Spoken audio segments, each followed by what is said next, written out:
뉴턴의 운동 제2법칙과 가속도 측정 실험 이론에 대해서 말씀드리겠습니다. 이 실험의 목적은 뉴턴의 운동 법칙을 실험으로 이해하는 것입니다. 움직이는 물체에 힘이 작용하였을 때 가속도를 실험으로 구하는 것입니다. 그래서 이론으로 구한 가속도와 실험으로 구한 가속도가 같다는 것을 증명하는 그런 실험이 되겠습니다. 실험 이론은 먼저 연결된 물체의 운동부터 알아보겠는데요. 질량 라지 m의 물체가 질량 스몰 m의 물체에 실로 연결되어 있습니다. F라는 힘으로 잡아당기면 두 물체가 연결되어 있기 때문에 같은 가속도로 움직이게 돼요.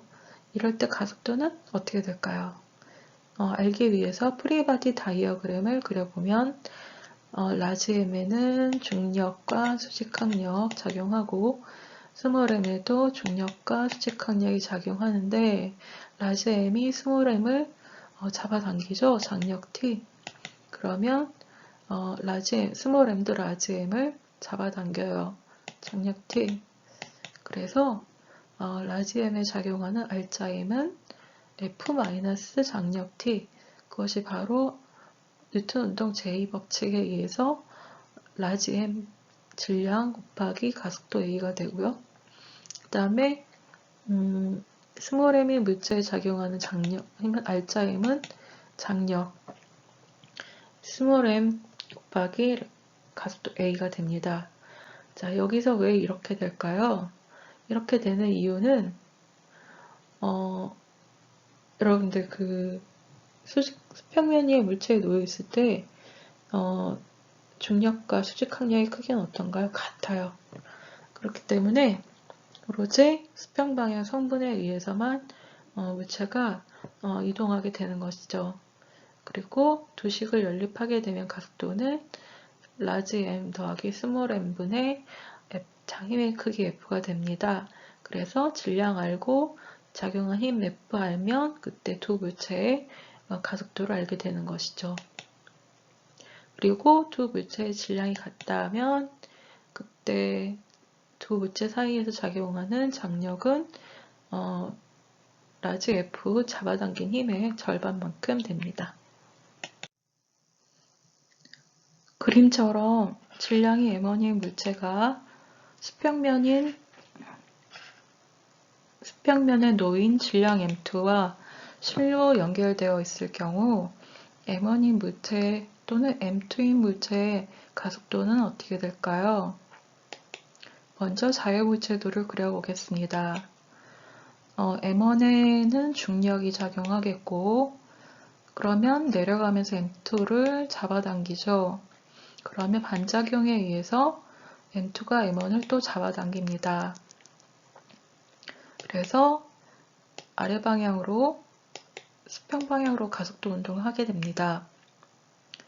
그럼 여기서 M1의 알자임은 어떻게 될까요? 아래 방향이 플러스 방향이 되죠. 그래서 M1G-T 이렇게 되고 뉴턴 운동 제2법칙에 의해서 그것은 질량 M1 곱하기 가속도 이렇게 됩니다. 그런 다음에 M2의 알자임은 어떻게 될까요? 여기서 장력 T에다가 중력에다가 수직항력 이렇게 작용하는데 중력과 수직항력은 크기가 같아요. 그래서 상쇄가 되고 뭐만 남습니까? 장력만 남아요. 그래서 장력 알기 바로 알자임 이렇게 됩니다. 질량 곱하기 가속도 M2A. 그러면 여기서 가속도를 구하라는 게 문제인데요. T에다가 첫 번째 식 장력 T에다가 두 번째 식을 대입을 해주게 되면 M1G-M2A 이퀄 M1의 A가 되고요. 이 식에서 좌변에 M2A를 우변으로 이항을 해주면 M1의 G 이퀄 가로 열고 M1의 플러스 M2의 가로 닫고 A가 됩니다. 여기서 가속도가 바로 A인 거죠. 우리가 구해야 되는 가속도가 바로 A인 거죠. 그래서 A는 M1 가로 열고 M1 더하기 M2 가로 닫고 분의 M1의 G 이렇게 되는 것을 알 수 있고요. 장력을 구해야 돼요. 장력을 구하려면 어떤 식을 이용하는 게 더 편할까요? 질량 M2에 작용하는 알짜임에 관한 식을 이용하는 게 더 편하겠군요. 그래서 장력 T를 구해보면 어떻게 됩니까? M1 더하기 M2분의 M1 곱하기 M2의 G 이렇게 되는 것을 알 수 있겠습니다. 이것은 어떤 경우인가요?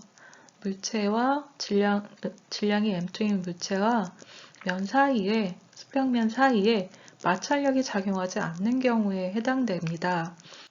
등가속도 직선 운동의 방정식을 유도해 보겠습니다. 가속도와 시간, 속도와 시간의 관계 그래프를 이용해서 3개의 방정식을 유도해 보겠습니다. 먼저 가속도와 시간의 관계 그래프를 보겠습니다. 자, 가속도가 일정할 때 그래프는 이렇게 수평선이 되고요. 그래프 아래 부분의 넓이가 무엇을 의미한다 그랬죠? 가속도가 시간 변화분의 속도 변화량이니까 속도 변화량은 가속도 곱하기 시간 변화 이렇게 돼서 속도의 변화량 나중 속도 마이너스 처음 속도니까 나중 속도 마이너스 VF 마이너스 처음 속도 VI는 가속도 A 곱하기 시간 변화 델타 T 이렇게 됩니다. 그래서 나중 속도 VF는 처음 속도 VI 더하기 가속도 곱하기 시간 변화 이렇게 해서 첫 번째 공식이 나오게 됩니다. 두 번째 그래프는 속도와 시간의 관계 그래프인데요. 처음 속도를 VI, 나중 속도를 VF라고 했을 때 속도가 어떻게 증가할까요? 속도와 시간의 관계 그래프에서 기울기가 가속도라고 했고 이 경우에는 가속도가 일정하죠. 그래서 기울기가 일정한 직선 그래프가 나오게 됩니다. 자, 그리고 여기서 그래프 아래 부분의 넓이가 바로 변위를 나타내죠.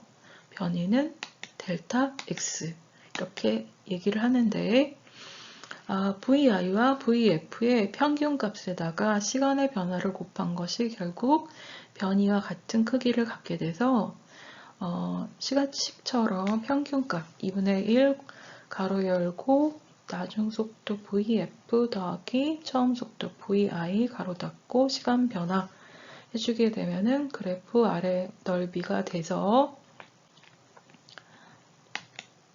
나중 속도 VF는 VI 더하기 가속도 곱하기 시간 변화 델타 T를 공식에 대입하게 되면 변위는 처음 속도 VI 곱하기 델타 T 더하기 2분의 1 가속도 A 곱하기 델타 T 시간의 변화 델타 T에 주고 두 번째 식이 나오게 되는 것입니다. 세 번째 식은 어떻게 나오게 될까요? 다시 한번 첫 번째 식을 보겠습니다. 나중 속도 마이너스 처음 속도는 가속도 곱하기 시간 변화 델타 t 이렇게 된다고 했죠. 여기서 델타 t에 관해서 식을 정리해 보면 가속도 a분의 나중 속도 마이너스 처음 속도 vf 마이너스 vi 이렇게 되고요. 이것을 조금 전에 구했던 변위에 관한 식에다가 대입을 해보면 어떻게 된다 그랬죠? 2분의 1 하고 나중 속도 더하기 처음 속도 하고 시간 변화였는데 그 시간 변화에 가속도 a분의 나중 속도 마이너스 처음 속도 한 것을 대입해보면 거기서 2의 가속도 a 델타 x 변위는 나중 속도의 제곱 마이너스 vi 처임 속도의 제곱 이와 같은 식이 나오게 되는데 이렇게 해서 세 번째 식이 나오게 됩니다. 이 세 가지를 이용하게 되면은 물체 등가속도 운동을 하는 물체가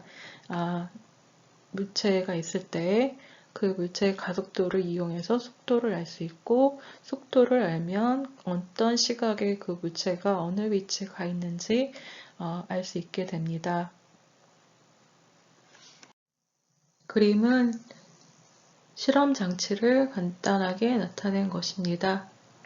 질량이 m1인 물체가 질량이 m2인 물체와 실로 연결되어 있을 때 이 물체들은 어떤 운동을 할까요? 질량이 m1인 물체에 작용하는 중력으로 가속도 운동을 하게 됩니다. m1에 작용하는 힘은 중력과 그다음에 줄이 잡아당기는 힘, 장력이 있고요.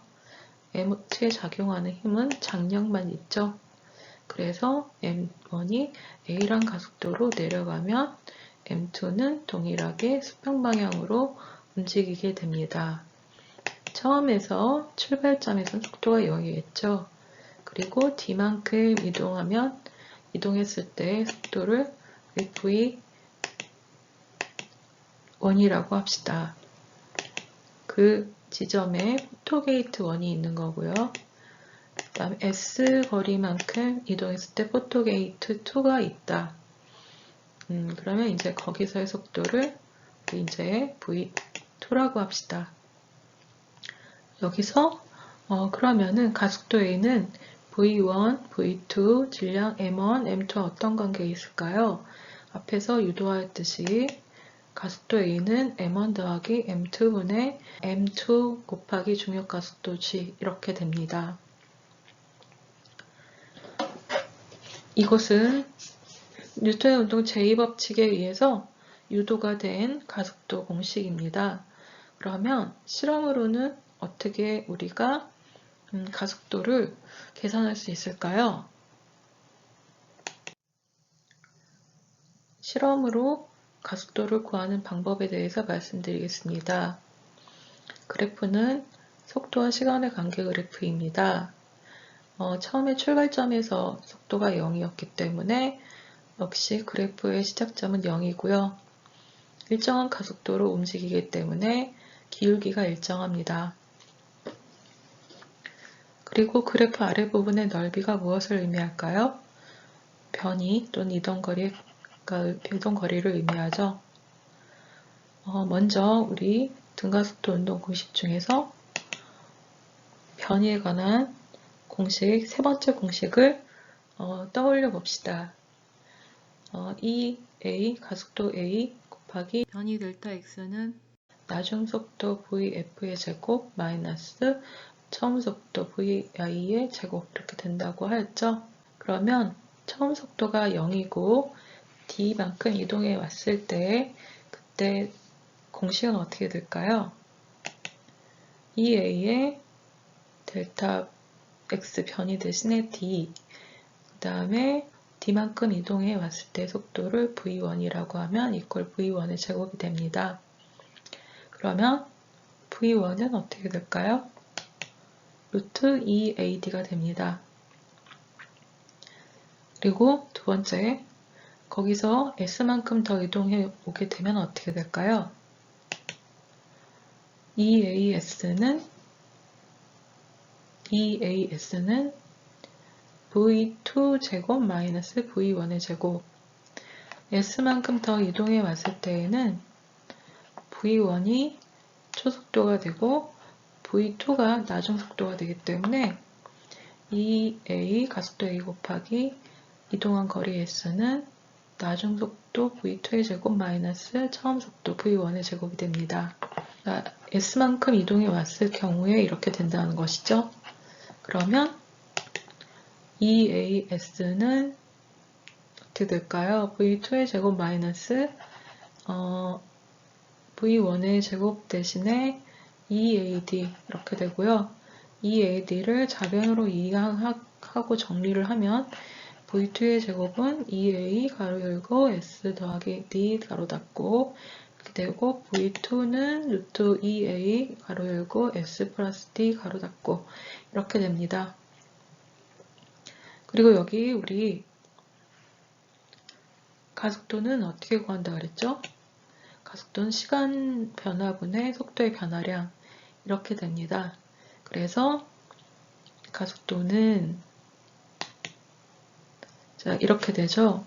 T1과 T2 사이에서 T1과 T2 사이에서 가속도는 V2-V1이 되고 각각의 속도의 값을 대입해주면 이와 같이 되고요. 루트 A가 각 항에 포함되어 있기 때문에 루트 A를 소거해주면은 나눠주면 루트 A는 델타 T분의 루트 2 가로 열고 S 플러스 D 가로 닫고 마이너스 루트 2D 이렇게 됩니다. 그래서 A를 구하려면 양변을 제곱해줘야 되겠죠. 네, 이렇게 되면 우리가 무엇을 이용하면 D 시작점으로부터 거리 D를 이용하고요. 그 다음에 추가로 이동한 거리 S인데요. 이 S는 뭐냐면 포토게이트 사이의 거리를 의미합니다. 포토게이트라는 거는 그 순간 지나갈 때 그 움직임을 감지하는 기계인데요. 두 개의 포토게이트를 지나게 하면 그 두 개의 포토게이트 사이를 지나갈 때 시간을 알 수가 있습니다. 그래서 델타 t라는 시간 동안에 물체가 이동한 거리 s를 대입해서 이 식으로 가속도를 구할 수 있는 것입니다. 그래서 델타 t를 포토게이트를 이용해서 측정하고 그 다음에 s는 포토게이트 사이의 거리고 d는 출발점으로부터 포토게이트 1까지의 거리이기 때문에 값들을 대입하게 되면은 여기서 우리가 가속도를 실험값으로 구할 수 있는 것이고요. 이것을 뉴턴의 운동 제2법칙과 비교해서 뉴턴의 운동 제2법칙을 증명하는 수가 있는 것입니다.